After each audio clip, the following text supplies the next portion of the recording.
Hello ladies and gentlemen, Xandora here and welcome back to another YouTube video. Now today I'm going to be showing you how to get the smoothest landing possible in infinite flight. Now there are so many aircraft here and some of them are much easier to butter than others. Now the A330 is literally the butter queen. It is the easiest aircraft in my opinion to butter in infinite flight. Personally it's the A330-300 I think is definitely the easiest, so we can just use Brussels Airlines because I've already got on final approach at Brussels Airport. Okay, so we're going to use this. I can also happily go through maybe one other aircraft that's a bit harder, maybe the A220 or the 737. I'll go through that after a little bit. So we're just going to load in on the A330 and I'll get back to you as soon as we load. Okay, we are all loaded in and I'm just going to quickly calibrate there, and there we go. Right, so what I'm going to have to do is demonstrate it in HUD mode for you. So we're actually a little bit heavy. We were very heavy. It felt very heavy. Apparently we're not. Okay, so it might just be the aircraft speed is very slow. Right, so we're going to be using HUD mode. And I'm just going to turn down the volume a little bit because I don't even know if you can hear me. There we go, much better. So you see the little circle which I'm just dotting above the runway right now. You want that to be on the runway when you land. Now we are at full flaps already and I generally put my trim at 12%. It just holds the nose up a little nice bit to what you want. We're currently 20 knots as well, so you want to Google prior to landing what is the landing speed of your aircraft. Now for, on the A220, A330, it's 140 knots with an infinite flight, so we're about 20 knots over speed, but that's alright. And as you can see, landing gear tilt, which make it much easier upon landing here. So we are very laggy for some reason. So here we go. So we're just going to make some small adjustments upon your landing. But the most important thing is try and keep your middle line flat. So it's the one with the little indent on the triangle in it, right in the middle of your screen. You want to try and keep that as flat as you can and down to the middle, because that is showing your pitch. And then the little circle shows you where the aircraft is headed and where it's going to be. And you can see we're right just to the left of that centre line now. So we're going to go right a little bit. And we're just on the side of that centre line now. So we're still going in a little bit faster than I want, which is unfortunate. So I'll just use the speed brake on the flat, on the tail right now. So we're just bring that down perfect. And we're now at 300 feet. Should be cooling up 200 feet in a second. And when we reach 100 feet, this is when I personally begin my flare. So we dropped a little bit too much. So I'm going to flare a bit earlier now. And we're going to float, unfortunately. So this is a really bad approach. And 20. So as soon as it calls out 10 now. And we have floated. And then pull up right after it says 10. And you see that? Like, you hardly feel it. And then hold your iPad or phone in the air for a little bit.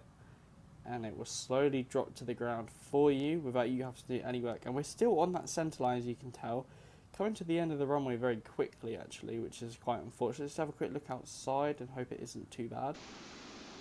So that's alright, bang on the centre line, just where we want to be. And we'll try and come off at the next junction, so about 70 knots, so we can pull that one back now, and we can use our full brake on our tail now. So that is, of course, very, very smooth landing, I think, and this is definitely the butter queen aircraft. So if you are trying to impress or trying to do something fancy on expert server, this is the way I'd recommend you land with it. Now there is also another way, and this is how many of the people take the flight simulator slightly more professional would like to land. So I'll just go through that with you all next, and yeah, so we'll move into the next scenario.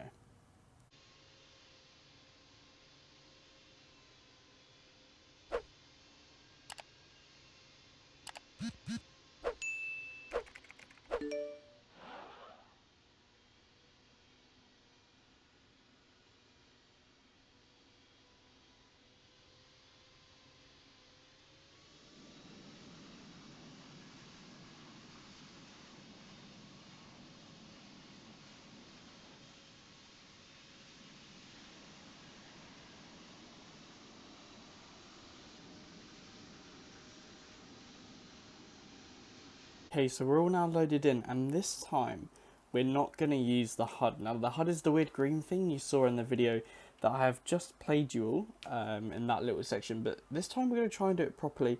So we're going to be using the glide slope and the puppy lights and everything. So we're just going to spawn straight in, and it's decided to freeze on us.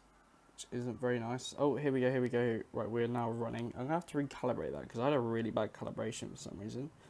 And we're going to increase our speed. Perfect. Right, that is a really good start for us. Now, we want to stay as straight with that centerline as we can. Now, you might be able to see very faintly those 2 red dots on the side of the runway. They're the puppy lights. We want 1 red, 1 white, and that's what you want. So white on white means check your height, which means you're a little bit too high for coming in to land. There we go, so we got them perfect now. And red on red means you might be dead, which means you're probably a bit too low. So again, we're now a bit too low again. So you're going to pop up a bit. Now if we just have a quick look over here, you see how, as I was adjusting my height, the thing has gone a little bit too, I didn't mean to press pause. It's got a little bit too high for us, and I still think we're a bit off of that centre line. I think getting centre line is definitely the hardest bit of a landing tutorial, but good job I'm only trying to show you guys how to get a smooth landing, so we could technically land wherever we want. So we're still bringing up our speed a bit, and I think we might even be a little bit too high. Now personally I'd rather be a little bit too low, because it's easier to adjust for me, and there you go, we're too high, which is not what I want. So we can bring on these braking lights. Oh, there we go. That's perfect. So I did adjust my trim to 12% as well, which is just a personal preference for me. It's just what I prefer to have, which is alright. And you can see down here our nose is pitching up just a little bit. Oh, we are falling, we fall quick. Just a little bit above the line, which is just what I like. And we're going to have to come right a little bit because I still think we're too far left. So just some small adjustments towards the end. We're at 500 feet now.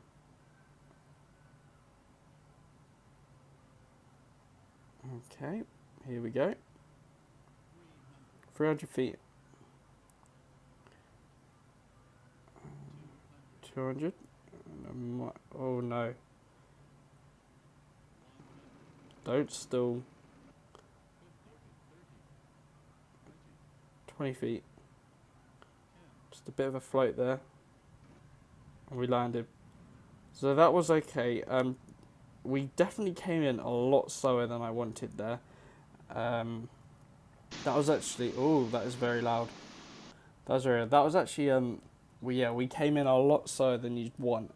So because I had to make the final adjustment for the height towards the end, I had to definitely drop our speed.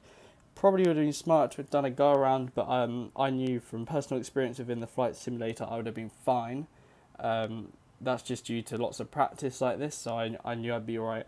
But if this is your first time you did approach a stall, I'd definitely consider going full throttle, try and level out, and then go for a full go around. So I'll just show you what I would have done if we were approaching stall. So let's go back. So here, this is when they announce stall, you go full throttle, just like that. There you go, there's our stall. We're at full throttle, we're going to bring our flaps up, we're going to bring the gear up, and we're going to maintain that positive incline here. It might be even better to set your VS if you'd want, but you know, it's much nicer to do that. And then now you contact air traffic control, which will be in the tower. Where is the tower? No, the tower's over here somewhere, but you'd contact ATC, so that would be your go around. And then of course you just probably do right base, right downwind, blah blah blah, until you get another attempt. And if this was on expert server, I'd probably use the HUD for the second landing.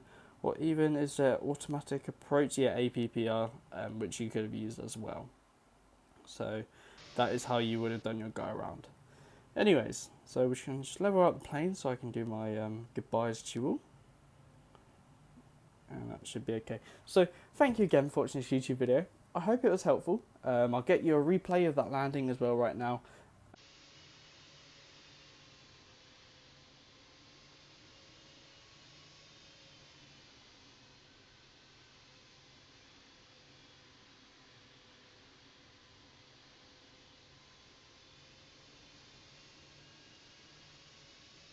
Okay, so as you can see now, we are literally right above the runway, and this is where I spoke about. I was trying to force a float because I didn't want to touch down too early. Now it is alright to touch down a little bit early if you have to, and it was a bit bumpier, but for me, I think that's rather smooth, considering we didn't use HUD or anything, and I think the nose came down a little bit too bumpy there.